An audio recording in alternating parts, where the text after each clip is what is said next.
Hi everyone. तो बात करेंगे आज कि आप BDS bachelor of dental surgery करने के बाद आप क्या क्या कर सकते हैं, क्या क्या परस्यू कर सकते हैं। तो सबसे पहले तो आप एमडीएस के बारे में सोचते हैं, मास्टर ऑफ डेंटल सर्जरी। ये आप सब बीडीएस ग्रेजुएट्स को पता ही है। सेकंड आप कर सकते हैं clinical practice after passing BDS. अगर आपको इतना कॉन्फिडेंस है अपने स्किल्स के ऊपर तो आप स्ट्रेट अवे जा सकते हैं अपना क्लिनिक खोलने, या फिर आप 1 साल या 6 महीने तक किसी के अंडर काम करिए, अपनी स्किल्स को थोड़ा रिफाइन करिए और उसके बाद प्रैक्टिस में आ सकते हैं। तीसरी ऑप्शन, आजकल मैं बहुत ज़्यादा देख रही हूँ कि लोग अपनी स्ट्रीम भी चेंज करना शुरू हो गए हैं। तो उसमें आपका सबसे पहले आ जाता है बैंक पीओ के एग्ज़ाम्स हैं।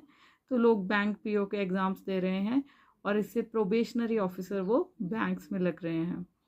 तो उसके बाद आप असिस्टेंट मैनेजर के तौर पे काम करते हैं, फिर कुछ टाइम बाद आप मैनेजर बन जाते हैं। बहुत अच्छे प्रोस्पेक्ट्स हैं करियर ग्रोथ के।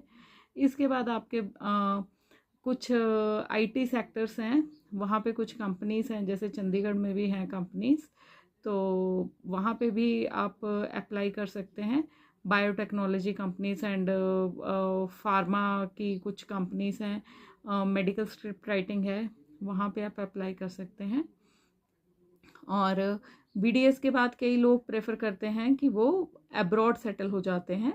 अब्रॉड में आपको वहाँ पे डीडीएस करना पड़ता है सेटल होने के लिए। कुछ एक कंट्रीज़ हैं जहाँ पे कि आप जो बीडीएस पास्ड आउट हैं इंडिया के, वो प्रैक्टिस कर सकते हैं।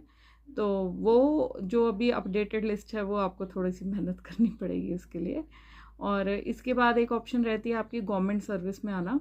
तो गवर्नमेंट सर्विस देखिए दो तरह की रहती है, दो क्या तीन तरह की बोल सकते हैं। एक तो स्टेट गवर्नमेंट में रहती है, एक सेंट्रल गवर्नमेंट में रहती है, और एक आपका आर्मी में भी रहता है।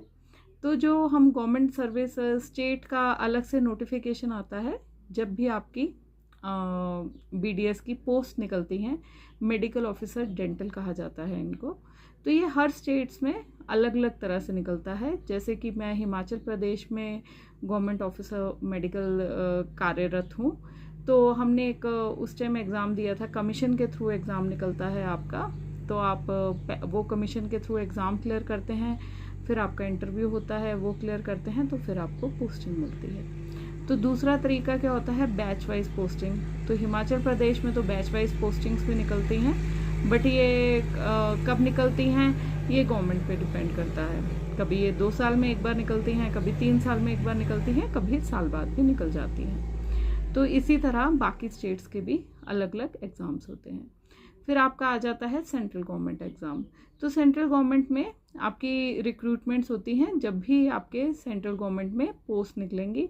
तो इसके जो नोटिफिकेशंस रहती हैं एम्प्लॉयमेंट न्यूज़ वगैरह में रहती हैं और सेंट्रल गवर्नमेंट की साइट्स पे रहती हैं। तीसरा आ जाता है आपका आर्म्ड फोर्सेस।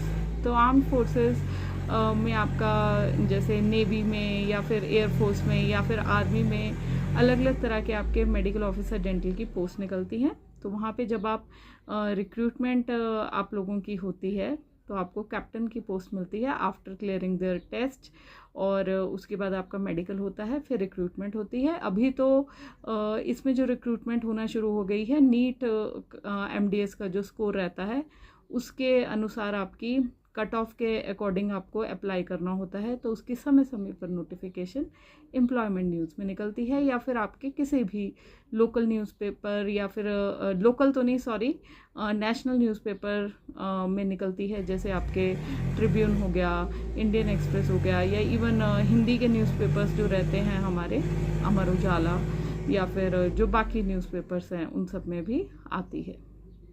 एक और ऑप्शन रहती है आपके पास बीडीएस के बाद, आप अपना स्ट्रीम चेंज करते हैं तो एचएस की तैयारी कर सकते हैं। HS means Himachal administrative services, और उसके साथ ही आपका Indian administrative services, civil services, चाहे वो सेंटर की हैं चाहे गवर्नमेंट की हैं। तो जैसे हिमाचल, मैं हिमाचली हूँ तो मैंने एचएस बोला है, अदरवाइज जो स्टेट पीसीएस होते हैं तो वो उसकी भी आप तैयारी कर सकते हैं। इवन हिमाचल के लोग भी उसमें अपीयर हो सकते हैं। बट जो भी आपने करना है उसका डिसीजन आपको मेरे हिसाब से लेना शुरू कर देना चाहिए when you come into your third year और फाइनल ईयर, क्योंकि थोड़ा सा टाइम लग जाता है। और बेसिकली मैं हमेशा बात करती हूँ मिडिल क्लास की, क्योंकि मैं खुद मिडिल क्लास से हूँ। और हम मिडिल क्लास लोगों को बहुत कुछ सोचना पड़ता है कि कैसे हमने करियर में आगे बढ़ना है, कैसे इसको अपने पाँव पे खड़े होना है। तो इन सब बातों को आप ध्यान में रखते हुए अपना करियर आप सिलेक्ट कर सकते हैं, और उसके अकॉर्डिंग आप इसकी प्लानिंग कर सकते हैं।